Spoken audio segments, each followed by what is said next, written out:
BBC India offices searched by income tax officials. BBC offices in India have been searched as part of an investigation by income tax authorities. The searches in New Delhi and Mumbai come weeks after the broadcaster aired a documentary in the UK critical of Indian Prime Minister Narendra Modi.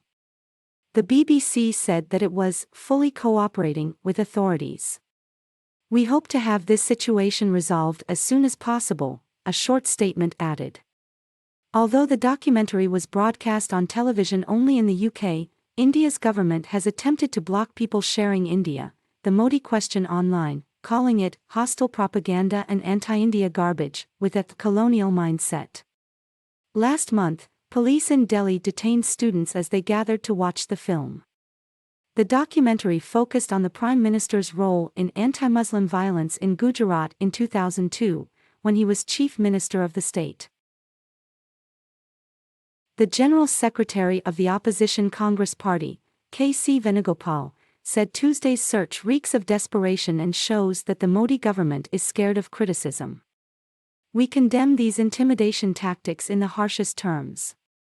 This undemocratic and dictatorial attitude cannot go on any longer," he tweeted.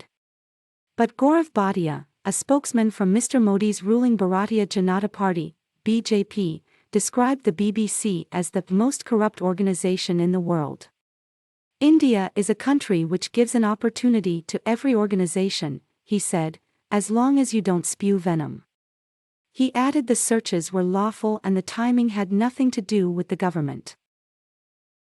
The Editors Guild of India, a non-profit group which promotes press freedom, said it was deeply concerned about the searches. They are a continuation of a trend of using government agencies to intimidate and harass press organizations that are critical of government policies or the ruling establishment, it said. Amnesty International India's board accused authorities of trying to harass and intimidate the BBC over its critical coverage of the ruling Bharatiya Janata Party. It said the overbroad powers of the Income Tax Department are repeatedly being weaponized to silence dissent. The documentary highlights a previously unpublished report, obtained by the BBC from the UK Foreign Office, which raises questions about Mr. Modi's actions during the 2002 riots. The rioting began the day after a train carrying Hindu pilgrims was set on fire, killing dozens. More than 1,000 people, mostly Muslims, died in the subsequent violence. The Foreign Office report claims that Mr. Modi was directly responsible for the climate of impunity that enabled the violence.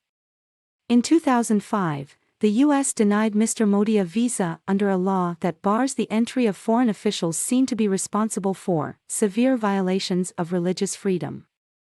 Mr. Modi has long rejected accusations against him and has not apologized for the riots. In 2013, a Supreme Court panel also said there was insufficient evidence to prosecute him.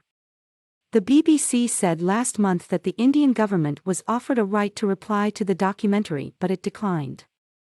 The broadcaster said the film was rigorously researched and a wide range of voices, witnesses and experts were approached, and we have featured a range of opinions, including responses from people in the BJP. The targeting of organizations seen as critical of the government is not uncommon in India. In 2020, Amnesty International was forced to halt its India operations, with the group accusing the government of pursuing a witch hunt against human rights organizations. Oxfam was also searched last year along with other local non-government organizations. The Editors Guild of India said tax authorities raided 4 other media outlets in 2021, after they carried negative coverage of the government. According to the non-profit group Reporters Without Borders, press freedom has fallen since Mr. Modi came to power.